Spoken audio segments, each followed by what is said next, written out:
Me, a bro. Yep. He, a dude.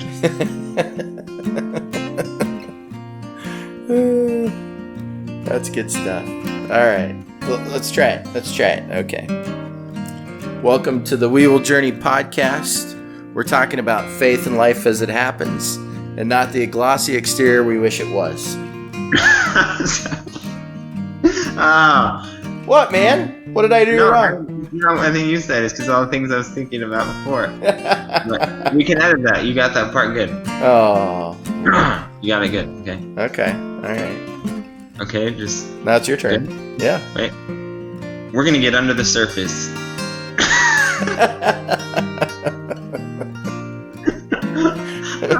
I should have said all those things before. We should have waited. Down and dirty until after we read this part. Okay. Okay. Wait. We get under the surface and explore the down and dirty.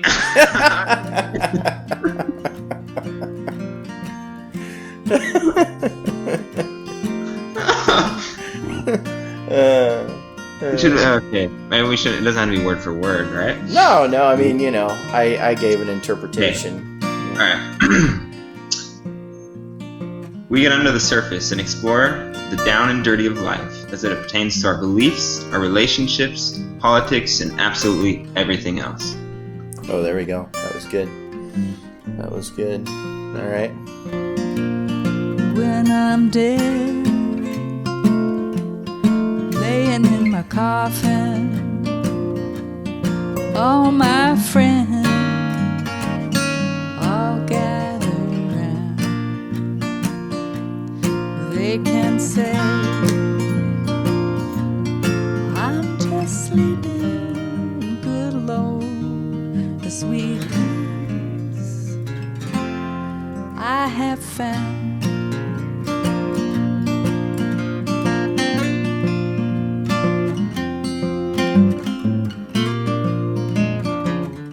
3, 2, 1. Good morning, afternoon, Seth. It's always so weird. We're never gonna get through this, are we? I'm always gonna say good morning to you.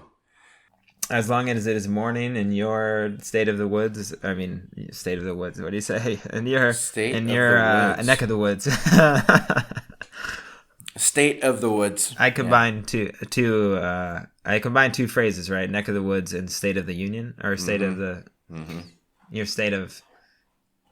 There is a different phrase. Being state of being. And your maybe state I don't know. In my state, in your state, I guess you could say, this state of confusion is kind of what I'm in right now. But as long as in your neck of the woods it's morning and my neck of the woods is afternoon, it's probably always going to happen. It happens, that confusion happens when I talk to other people this time of day. It's just par for the course. Just part of it. I want you to know I'm pretty serious about things today. I have a notepad and I have a pen. If I can find the camera, there it is. I have a pen. Is that your math homework? Your math homework? It kind of looked like you were doing It is not. I'm actually on this notepad, which was a birthday gift from one of my sons. I have H versus Dad, and we must have been playing a card game called Golf. And H actually is Henry, and it looks like I smoked the kid. I mean, I just demolished him. So you should. But he had to do all the math. Anyways, and then also on the notepad so far, but I think there's going to be some serious notes here. I also have dates kind of through the summer that I'm working as a chaplain. So Natalie and I were kind of going through our calendar a little bit yesterday. So anyways, more serious notes to come. Probably no games that we'll be playing keeping score. Anyways, so I just wanted you to know that serious business this after morning. And so I've got a question for you, Seth. You were just telling me an interesting story, and I appreciate the off-air story. But have you ever heard the saying? And I think it was Augustine who said, "All truth is God's truth." Have you ever heard that? I have heard that. I don't know if I would have known the right person to connect it with, but yes. Okay. Yeah. Yeah. Do you think about that much? About Augustine? That saying. Augustine. Yeah, August. I call him Augustine. Augustine. Is what Augustine. Okay. Augustine. Is he not from South Tyrol? A different guy. Northern Italy? I think he was. I feel like he was African. We probably shouldn't say anything unless we know, I guess. It's just, I feel like he was from Puerto Rico, but I could be wrong. No, I do think he was from a part of Africa, if I remember right. But I'd have to look. I'm pretty sure that's correct. Yeah, I don't think it's it. There was some famous person we saw, or famous like one dude that we saw at church. Francis of Assisi? I don't know. I think Francis of Assisi was Italian, probably. I read a book about him. Just a little book, not a big book. Anyways. The question was, do I think about the fact that all truth is God's... Do you think about that all truth is God's truth often? At all? Maybe it would be all truth is God. A better way. I mean, I do think of the fact that truth comes from God, I guess, is what I would think about. All truth is God's truth. So I guess that's basically the same thing, right? Comes from God, right? If it's true, it comes from God, right? So like, it's basically a way of attributing truth. Like if it's truth, then it is God. Yeah, I mean, I guess in the broad sense, like things. I would say like truth, the truths. In life, the black and white stuff. And then I would say like the ability to tell truth, because truth is, although there's some nuance there, I don't know. But in general, truth is also good, and good comes from God, So it's like that, just in general too, would kind of be. But like I said, there's got to be some kind of nuance there, because there's times where truth, although being true, is not necessarily right in that context or whatever, like you don't always need to, or maybe should, tell the truth, like the spies with Rahab or whatever in the Old Testament. I don't know. Yeah. Well, and Jacob was kind of known as a liar, right? And he was the father of the 12 tribes of Israel, and he was a manipulator big time. But that was also, I would say, that was not right, what he did, right? Oh, okay, yeah. You're right. So that's not they would call that, I think, descriptive over being prescriptive. So they would not prescribe you to do what Jacob did, which is much of the Old Testament. David sleeping with Bathsheba, and killing her husband Uriah. That's not like, hey guys, you see a chick you like, just kill the husband and sleep with her. Oh, you hire somebody else to kill the person. Oh yeah, you just yeah. So anyways, these are not things that the Bible is telling us to do. They're just simply telling us the events that took place. Yeah. Well, yeah, I just think about it often. I have a friend who says something. I think he says, "Eat the fruit, spit out the seeds." With strawberries is hard. That's hard to do that. Yeah, that would be hard with strawberries. Just swallow those. So eat the fruit, spit out the seeds, and it kind of relates to this thought of all truth is God's truth, and because we have a lot of like messages in our world, right? And they have like all different types of sources. which is another interesting little thing to talk about. I was talking to my friend the other day, and I was sharing a video with him, and I said, it's interesting. It's not a Christian video, but there's so much Christian overlap. And he says, well, of course, our culture is basically indoctrinated in Christianity because we stem, so Christianity is so ingrained in our culture, you cannot be a Christian and have a load of, Christian overlap in your life that maybe you don't really even attribute to Christianity because it's cultural, but it comes from Christianity. Mm-hmm. So that's a whole nother part of it. Yep. But I just find that interesting because I watch all kinds of things. I don't know about you, Seth, but I listen to Jewish rabbis. I thought you were saying Jewish gurus. rappers. I thought that was... Sorry. Have you ever heard of the Jewish heavy metal band called Black Shabbat? That sounds familiar, but I don't know if that also... That sounds like it could be, the sequel to the to the Spinal Tap. I'm joking. There is no Jewish heavy metal band called Black Shabbat. Anyways, that was like a dad joke the other day. Kate's like, "You ever heard of Black Sabbath, Dad?" I'm like, "Have you ever heard of the Jewish heavy metal band called Black Shabbat?" He thought that was pretty funny. Good. Anyways. But I listen to all kinds of things, and I'm always looking. I'm always looking for that overlap, that Christian overlap, just to kind of hear how they describe stuff, and I always find it really fascinating because you can listen to all kinds of things, and there's always woven into whatever's being talked about. A lot of times, just a lot of what we would call probably biblical truth as well. Mm-hmm. You can always find like these pearls of wisdom, and what I like about it is that sometimes they describe these truths better than Christians describe these truths.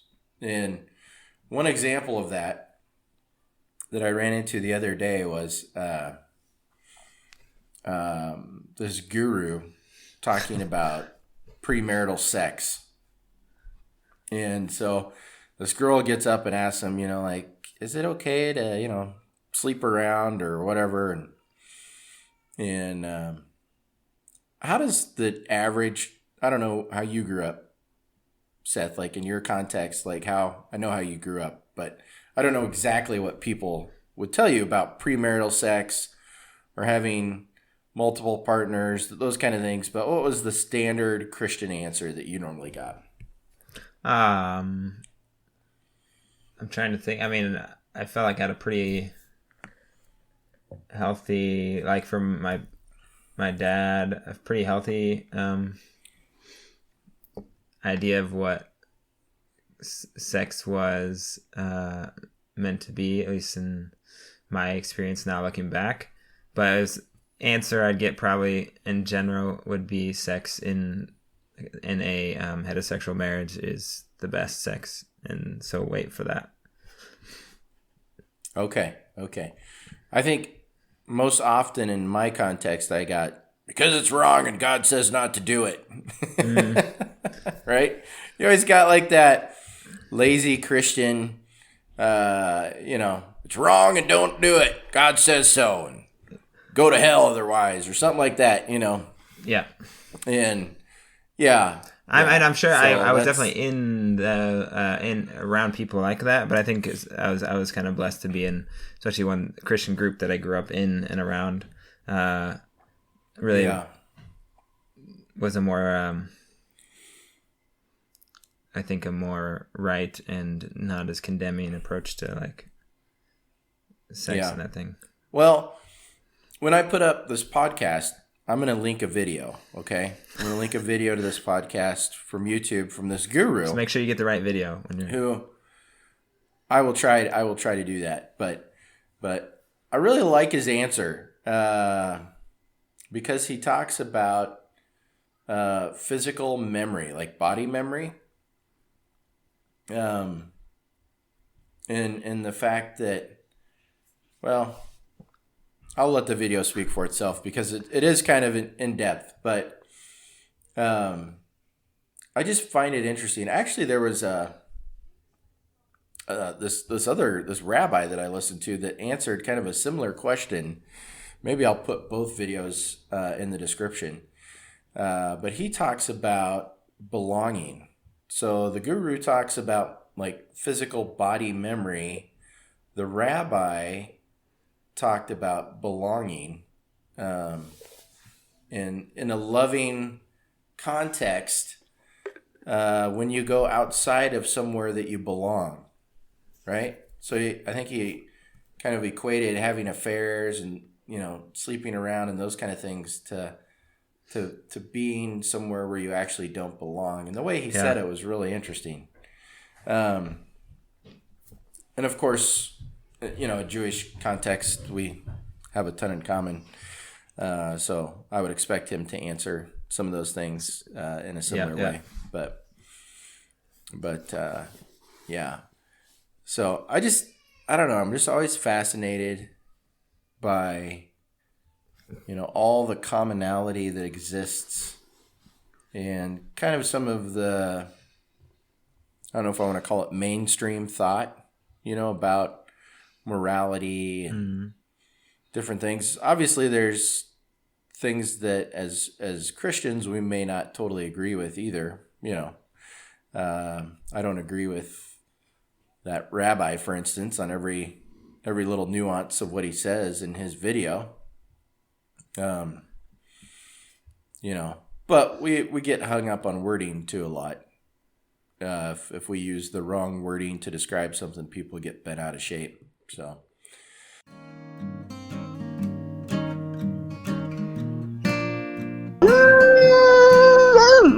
Yep, that's how it's gonna sound.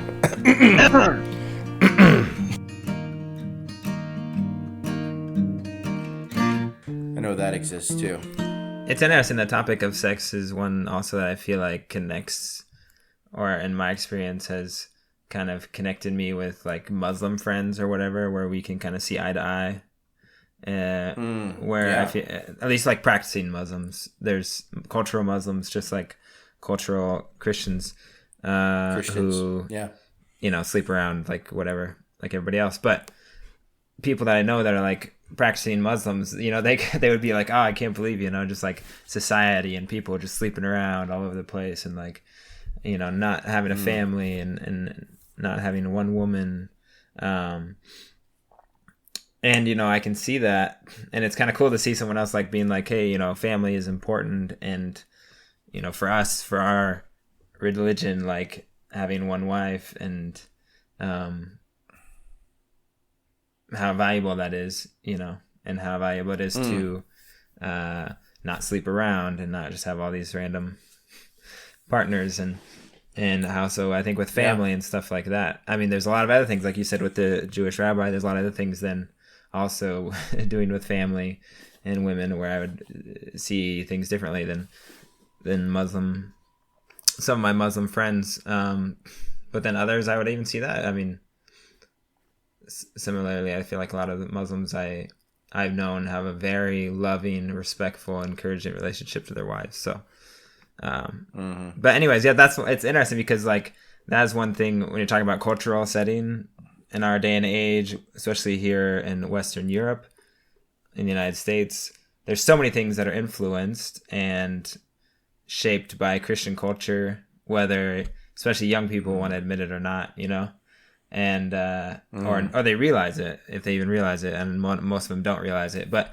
that's one, the traditional marriage, traditional family kind of setup, father and mother, sex inside of a Christian, inside of a heterosexual marriage. Those are things that I guess would be something that is culturally moved very far away from the biblical view, where a lot of other things have kind of like, you know, most in general in my culture, in the American culture, like most of our like moralities have kind of been shaped by biblical worldview, right? A lot of our laws and how we treat people, especially how things have changed in a positive way to like have equal rights and things like that. Like that's mostly influenced by kind of a Christian worldview, not necessarily by other religions and other cultural worldviews.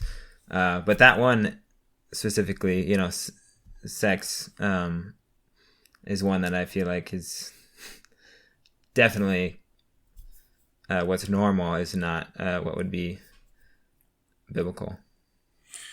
Right. I think I was reading some time ago about, or maybe this was like Tim Keller, probably Tim Keller, talking about, they'll look at Christianity. People outside of Christianity will look at the faith and point to all of the missteps, right? And this particular misstep was slavery, right? So Southern Christian, America, advocates for slavery also profess to be followers of Jesus, right? Mm-hmm. And so people will point to that, which obviously was terrible. But the point that I think he was making is that on the other side of it, it was also Christians that followed Jesus that were opposing this line of thought. So the movement, the anti-slavery movement, also started with Christians. Mm-hmm. So there's always it's interesting, even that little train of thought, but. Yeah, I don't know. I was just kind of thinking about that this morning a little bit. What are we going to talk about? And I was just curious if you'd ever heard that quote from Augustine and if it was something that you kind of thought about. I guess I don't know why, but it's a pretty frequent thought of mine as I'm looking for things or listening to things or reading things. I'm pretty open, like if somebody recommends something that I know is totally different, than maybe what my worldview is. Somebody recommended a book, and it was really more from like a psychology side. And I knew that there'd probably be stuff in the book that I wasn't down with. Mm-hmm. But I downloaded it on my Audible app and listened to it as I had a longer trip to make, and I was surprised how much stuff I agreed with. Mm-hmm. Totally, so it's always just kind of interesting. What do you think? So some people would say, Seth, how much time do we have? We have a little bit of time yet. I remember being in my car. This is probably about 15, 20 years ago. And I was listening to Christian radio, kind of like a call-in Christian radio type mm-hmm. show. And I don't know if you've ever listened to these shows, but I find them incredibly cheesy now. And even back then, I'm like, what? So this person's like, I recently converted to Jesus, and I really like smooth jazz. Ooh. Rick. I like smooth jazz, and do you think it's okay if I keep listening to smooth jazz? Or, is that okay as a Christian now that I follow Jesus? Can I lift is smooth jazz and Jesus, and so you have a lot of people that, they can't, unless it is explicitly Jesus, right? Mm-hmm. They can't listen to it. It's like, it's of the world, it's the devil. And I just can't listen to this stuff. Otherwise, my mind's going to get polluted, And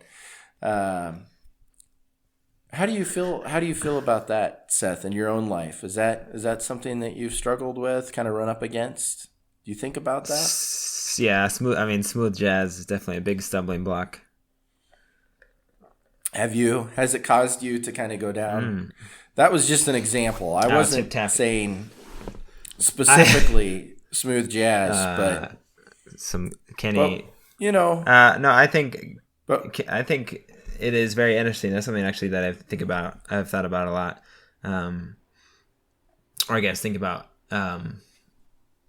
what's the word in English? Like every now and again it'll come up because I really like music, you know, and a lot of good music isn't produced by Christians. Good music. I don't know. That's the thing with music. It's you can't really say like good music, bad music necessarily. If it's being produced and it's available, then somebody probably likes it and somebody probably says it's good. So a lot of music I like isn't produced by Christian artists, but that's because a lot of Christian music historically has just been knockoff of secular music, right? Yeah. So when you and I were growing up, like some of the trendier Christian music was basically a knockoff of some other song or group that was secular. And so when you listen to the Christian version of it, it's like, well, this is In Sync, you know, except it's a different song, you know, or whatever. And I always found that totally ridiculous. And there are some that stuck out. I mean, I think like Rich Mullins was very unique and super like, I mean, and like Keith Green, I thought was somebody who just kind of had his own style or whatever. And then obviously people like Amy Grant became also kind of pop stars outside of the Christian. Yeah. But yeah, in general, you had a lot of stuff, or it just wasn't that great, you know. But it is funny because now at this point, it's like, can you really find any new music that doesn't sound like old music, like somebody else? You know what I mean? It's like whether it's Christian or non-Christian, it's like everybody sounds like anybody. You know, everybody sounds like somebody. And so I guess for me personally, like, there is something, you know, said the other night, I just had, you know, kind of a worship music playlist going. And there is something of just like an atmosphere that creates, which if I listen to something that I also really enjoy, like country or some pop music or like folk or whatever, Mumford & Sons or something like that, like it's fun or I enjoy it, but it does kind of have a bit of a different atmosphere that it creates. Yeah. And so I do notice that, and I do wonder sometimes like why I don't maybe listen to worship music more often, because I do feel like it positively kind of like gives me a sense of calm, or even like, you know, just like you're washing dishes and you start singing these songs and it's almost like you just start worshiping God, you know, on the spot, where a lot of other music in a playlist, like a song will come up which will maybe get me thinking about something that's far away from God. And so that does make me think about it a lot, like, okay, how can I kind of listen to music that I enjoy, but at the same time still make sure that I'm not like distracting myself from kind of what my goals are in life, and is this making me a more loving, encouraging person, this music, you know? Yeah. I like Josh White, who is now a pastor in Portland at Door of Hope. Okay. And but his newest album with Holly Ann, I'd have no idea who Holly Ann is, but I thought the album cover was pretty cool. And so I just kind of looked into it to see if you could buy like a poster of it, or, you know, or if there was vinyl or anything. And the guy who did the cover was talking about Josh White as an artist, and he said, you know, Josh White fits into this extremely narrow genre of music. Psychedelic singer-songwriter gospel music. I'm like, yeah, I've never heard of psychedelic singer-songwriter gospel music either. And that was awesome. So I think one of the coolest things is when you hear a song that's like, this song is awesome, you know, like, I don't know, I just love it, I connect with it or whatever, it makes me feel good in this moment, and then you find out later like that's a Christian artist, you know, and you would never have thought that because it's just, you know, you don't even connect it with that. Like I think that's where I hope to kind of be. I mean, obviously if I'm wanting to listen to worship music, that I'm specifically going to search out Christians who are singing music, but or making music, but if you're just wanting to listen to songs that you enjoy, like I kind of hope that some of these labels more and more are falling away, and it's just like I enjoy this genre, I enjoy this type of music, and there's Christians producing it, there's non-Christians producing it, you know what I mean? And that's not always like the thing that we need to look for, you know, and think like, oh, okay, I really like this music, but then I found out this person, you know, cusses, so never gonna listen to them. You know what I mean? Like, no, that's not good. So there is that the kind of thing, but at the same time, music has way more influence on us than I think we give it credit to. So there's like the balance, because whether it's Christian or not, like really heavy rap music, like that will like bring me down, you know, into almost like a depressed state. Whether it's Christian really? or not, yeah. Like if I listen to it for a while, because I know some people that really like, you know, some of that music, and I like some once in a while, you know. But like 4 or 5 songs of that, like really, because it's about like stuff like suicide and depression and things like that, you know. I always like to listen to Metallica if I want to drive my car fast. I mean, I have a Prius now, so that's really you not should listen to technically James all that- Blunt. It's or like James Taylor, maybe. You know, but Dixie Chicks. No, wait, no, that would. yeah.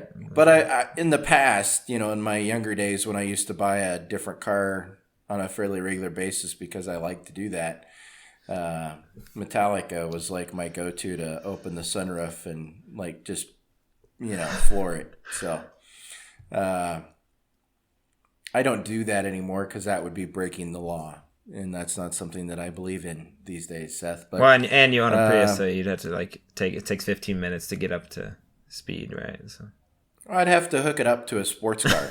Like if I could hire somebody that owned a Corvette to tow me. Oh man, So first work, yeah. those problems. Hey, I know we're kind of running up against it for you. You need to get Yes, going. Yep. Yeah. How have you been doing the man bun? We started off because I just shaved my head, and you've got long hair, and you were doing the pony. I think one time when we talked. Yeah, that was like the only time. And The man bun was. the man bun. Nope, no more ponytail. But What the I've man done now, bun, I got how's- this. I what are got we this doing? hat. You got a fedora. Wow, That's basically Man. for a couple euros you over Easter nice. break.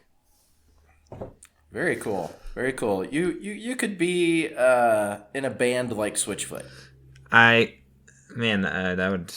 You have like the Switchfoot vibe. I would just need the talent, I guess, and songwriting skills.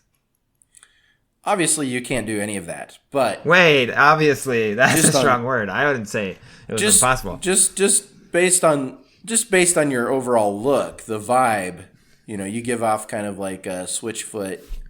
You need the red and white Where's Waldo striped shirt. I don't have any. Well, I have a red, white, and blue kind of plaid shirt. Striped. I don't really have much of any stripes, to be honest. I don't know. I've never. You know what I'm talking about? They were on that kick, always wearing these striped shirts for a while. I mean, they did the whole your favorite movie kick. Life Aquatic. They did yeah. kind of like that Life They Aquatic. dressed up like those guys for a lot of stuff. Yeah, they did. No, I mean, I think right now with my long hair, like I kind of like it, you know, with the fedora. But otherwise, I'm getting to the point. I mean, I shaved my beard off too. Recently, it had gotten about as long as it. It gets to a point sometimes where it's about as long. I mean, almost as long as your beard, without maybe quite the goatee. Where I just get, you know, I'm like, I don't know, laying in bed at night, and I'm just like, this is annoying, and then it's just gone. So. Okay. With the hair, it's kind of getting to that point too, where it's like, unless I'm like wearing a fedora, it just kind of is annoying.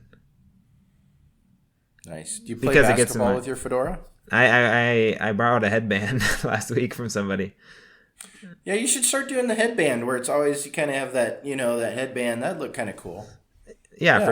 For And then you're sports, like, it works. That's like, oh no, it works for everything. Some dudes just rock that all the time. I don't know. I don't Yeah. know if that's true. Some people walk that all the time. I've seen, Like I've in definitely seen people that 1968 or rock something? that. No, like your modern day hipster. I've seen that often. Well, I don't know if I need that in my life, but man bun I do once in a while. Wow. I don't know if I need that in my life. Hey, we got to go. We got to wrap this up for you. Seth, it's been lovely talking. And not only has it been lovely talking, but I love you, my friend. And and I look forward to our next conversation. So, I love you too. And I've been that, very enthralled by that bird behind your head, the cardinal. There's a cardinal. Yeah. All right, buddy. It's beautiful, just like you. My wife painted that. Wow. Yeah. That's really good. Mm-hmm. Oh, yeah. All right. We'll talk to you later. Peace out. See you, man.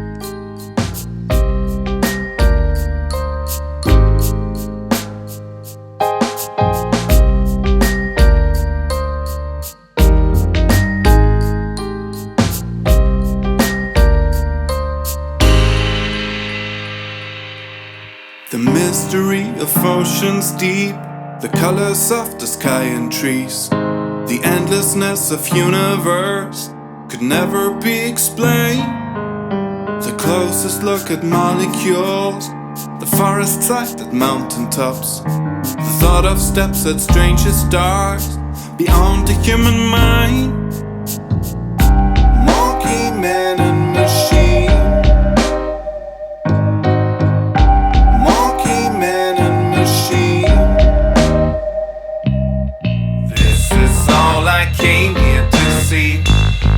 just a little bit mommy. This is all I came here to see. Ain't that just a little bit mommy? Logic makes me burst out of gravity, which leaves me with no place to be.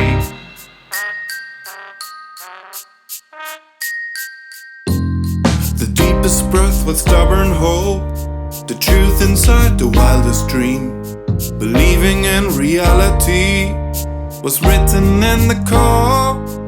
The sweetest kiss of lovers' lips, the penetrating view of hearts.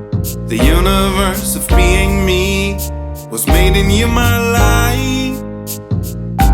Monkey man and machine, monkey man and machine. This is all I came here to see. Ain't that just a little bit mommy? This is all I came here to see. Ain't that just a little bit mommy? Logic makes me burst out of gravity, which leaves me with no place to be.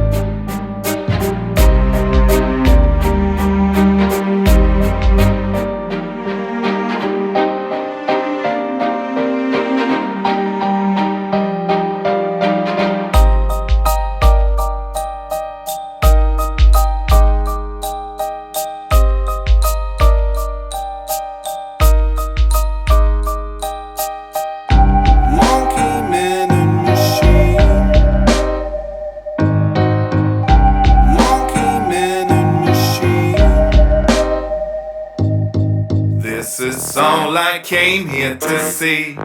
Ain't that just a little bit mommy? This is all I came here to see. Ain't that just a little bit mommy? Logic makes me burst out of gravity. Logic makes me burst out of gravity. Logic makes me burst out of gravity, which leaves me with no place to be. The hiding and the seeking and the fighting and the being and the taste and the size of each thing. The yearning and the glory and the failures and the story and the substance of life is divine.